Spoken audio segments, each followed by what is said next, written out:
Hello hello guys म चाहिँ अहिले अलैँची बगानमा छु। अलैँची बगानमा केरा रोपेको थियो। केरा कस्तो मजाले पाकिरहेको छ बोटमै, हेर्नुहोस्। वाउ, खाँदैछु म पनि। दामी दम छ दम।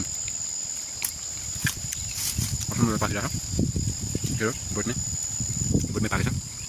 अनि माथि चाहिँ सबै छ। म यहाँ माथितिर पनि एउटा पाकिरहेको देखेछु बोटमा। त्यसलाई चाहिँ भरे काटेर लगेर पकाउने छु।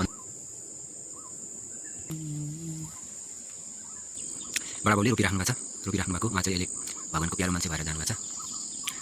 अनि यसै क्रममा आज केरा पनि बोटमै पाकेको रहेछ होइन। मैले काटेर राखेको छु। टन्नै देख्न सक्नुहुन्छ केरा पनि। केरा टन्नै छ होइन। यो चाहिँ मुसाले कालाले लथर्कीले सबै खाइसकेको रहेछ। आधी नै खाइसकेको रहेछ लथर्कीले। यो त चाहिँ सकिसकेको रहेछ। थोरै टुप्पामा मात्रै बाँकी राखेको रहेछ।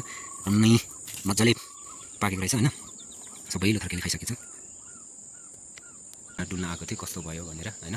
डुल्ने क्रममा चाहिँ एउटा अर्ग्यानिक लोकल टिमुरको बोट या तलतिर सानो एउटा बोट छ होइन। त्यो बोटमा चाहिँ एकदम अर्ग्यानिक टिमुर यो फलेको रहेछ।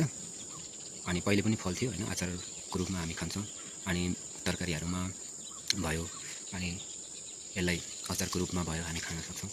यसलाई चाहिँ पुर्खाहरूले भन्दै आएको र हामीले सुन्दै आएको पुर्खाहरूले भनेअनुसार यो चाहिँ एकदमै फाइदाजनक अर्ग्यानिक मसला, लोकल मसला, अर्ग्यानिक मसला हो यो टिमुर।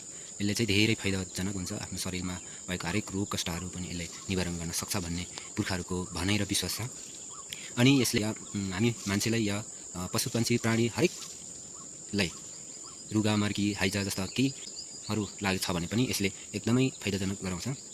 अनि यो चाहिँ अलिकति खानाको लागि योग्य भएको छैन, अलिक छिपेको छैन, अलिक सानै कलिलै छ होइन। अलिक छिप्यो भने चाहिँ यो एकदमै राम्रो हुन्छ। मैले चाहिँ यो थोरै भए पनि अचारको रूपमा खाउँ भन्ने हिसाबले मैले यहाँ थोरै लिएको छु। एउटा हाँगा लिएको छु। टन्नै मजाले लटरम्म फलेको छ होइन। कस्तो दामी छ। वाउ, दामी छ होइन। खाना पनि सकिन्छ यसलाई यतिका पनि। एकदमै पिरो पिरो हुन्छ होइन।